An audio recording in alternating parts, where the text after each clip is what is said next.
नमस्कार प्यारा विद्यार्थीहरू। आजको अनलाइन कक्षामा यहाँहरूलाई हार्दिक स्वागत गर्दछु। आज हामीले कक्षा 10 को पाठ 8 मा रहेको वर्षा कवितामा रहेका विशिष्ट पंक्तिहरूको सप्रसँग व्याख्या गर्नेछौँ। वर्षा कविता महाकवि लक्ष्मीप्रसाद देवकोटाले लेखेका हुन्। यो प्रकृति वर्णनमा आधारित कविता हो। यो कवितामा वर्षा ऋतुको प्रकृतिको सुन्दर वर्णन गर्नका साथसाथै वर्षा ऋतु र मानव जीवनसँगको सम्बन्धलाई प्रस्ट्याइएको छ। वर्षा कविताका विशिष्ट पंक्तिहरूको सप्रसँग व्याख्या गर्नुहोस्।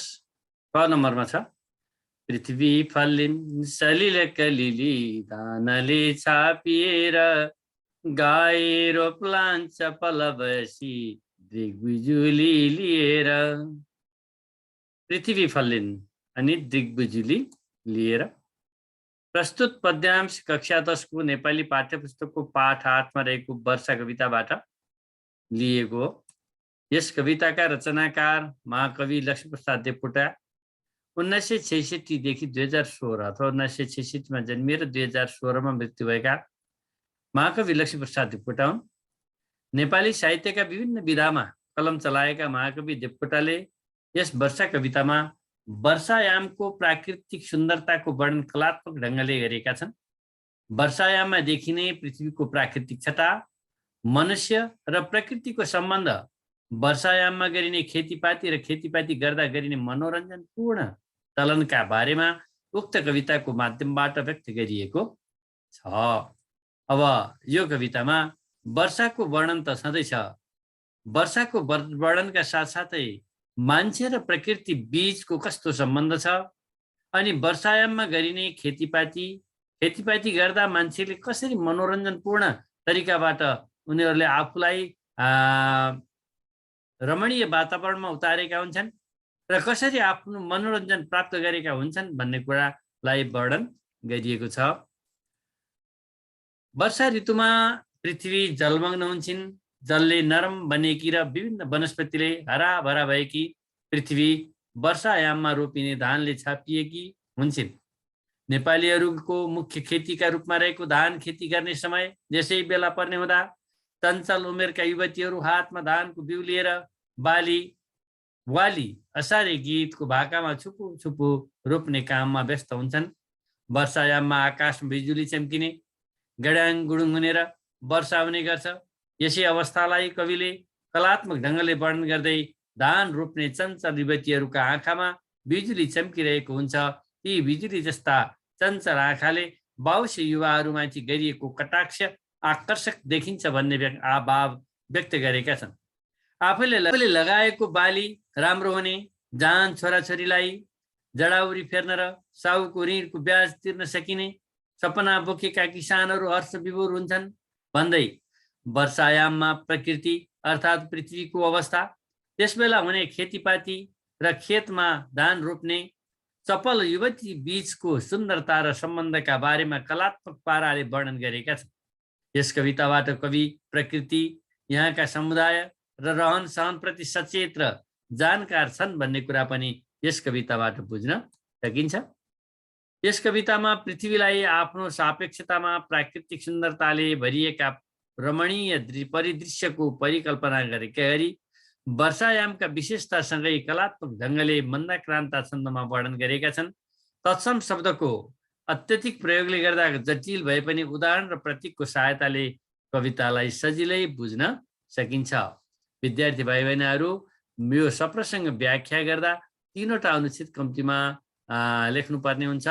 त्यसै संरचना अनुसार पहिलो अनुच्छेदमा कविता कहाँबाट लिएको, कसले लेखेको अनि के भनिएको छ भन्ने कुरा राखिएको छ। दोस्रोमा यस पंक्तिको व्याख्या गरिएको छ भने तेस्रोमा यसको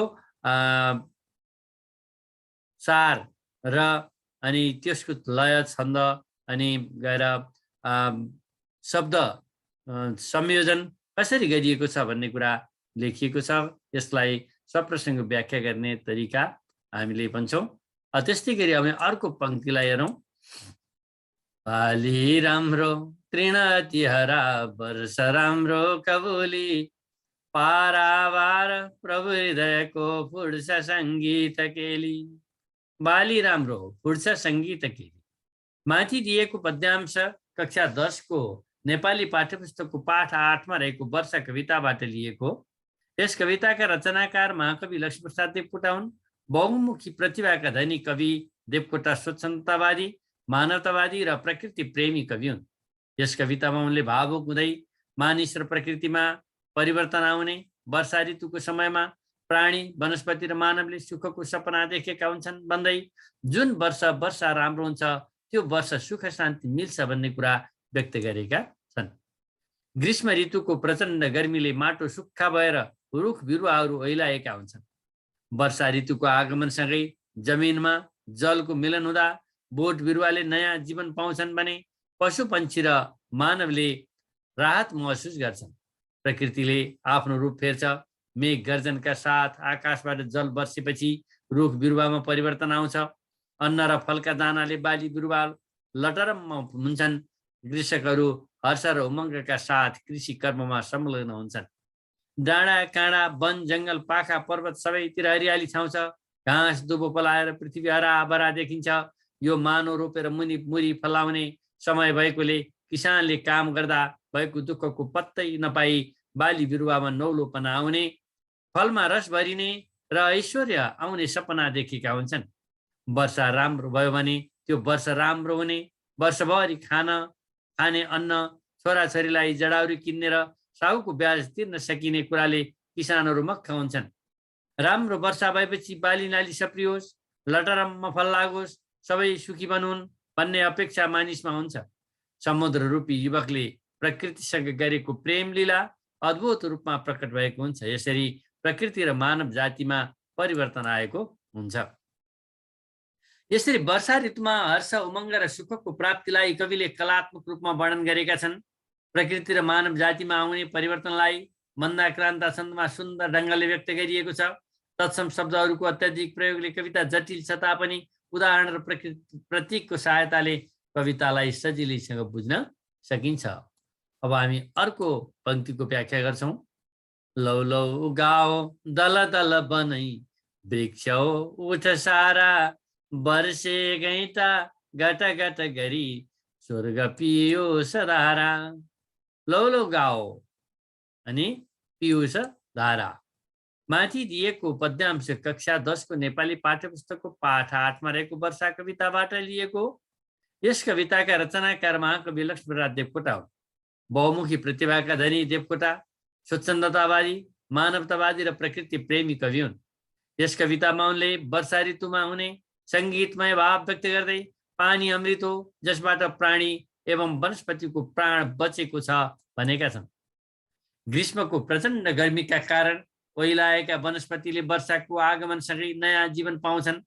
आकाशबाट खसेको पानी जराका माध्यमबाट पातमा पुग्दा हरियाली छाउँछ भने सिधै पातमा पर्दा सङ्गीतमय आवाज आउँछ। पानी पर्ना साथ प्राणी र वनस्पति हर्षित हुन्छन्। अन्नबाली, तरकारी र फलफुलमा प्राण रस भरिन्छ। पृथ्वीका प्राणी र वनस्पतिलाई जीवित राख्ने पानी अमृत हो जुन स्वर्गबाट देवताले घडाका घडा खन्याएका छन् भने पृथ्वीले ठुलो मुख बाई बना घटघट पिइरहेको छ र अमृत रूपी पानी पिउँदा वृक्ष वनस्पति दिन दुगुना रात चौगुना बढ्छन्। पातमा पानी पर्दा आएको आवाजले साङ्गीतिक माहौल बनाएको हुन्छ भने रुख वृक्ष वनस्पति मन्टो उठाई ढल्की ढल्की नाच्छन् भन्ने कुरा कविले वर्णन गरेका छन्। यसरी पानी परेपछि उठेका बिरुवालाई घाँटी तन्काएर नृत्यको आनन्द लिएका मानिससँग तुलना गरिएको र आकाशबाट खसेको पानीलाई स्वर्गका देवताले घडाका घडा खन्याइदिएको अमृत भनिएको यो कवितांशमा वर्षाले सबैलाई आनन्द दिएको कुरा उल्लेख गरिएको छ। मन्दाक्रान्ता छन्दमा लेखिएको यो कविता लयात्मक र गेयात्मक हुनका साथै प्रकृति वर्णनमा आधारित छ। विद्यार्थी भाइ बहिनीहरू, हामीले 3वटा पंक्ति विशिष्ट पंक्तिको व्याख्या गर्यौं। यहाँहरूलाई आजको कक्षा कस्तो लाग्यो यथार्थ वर्णन गर्नुहोला। यहाँहरूलाई मन पर्यो भने लाइक र यस्तै अन्य भिडियोहरू हेर्नका लागि सब्स्क्राइब गर्न पनि नभुल्नुहोला भन्दै म आज यहीँबाट बिदा हुन चाहन्छु। हस्त नमस्कार।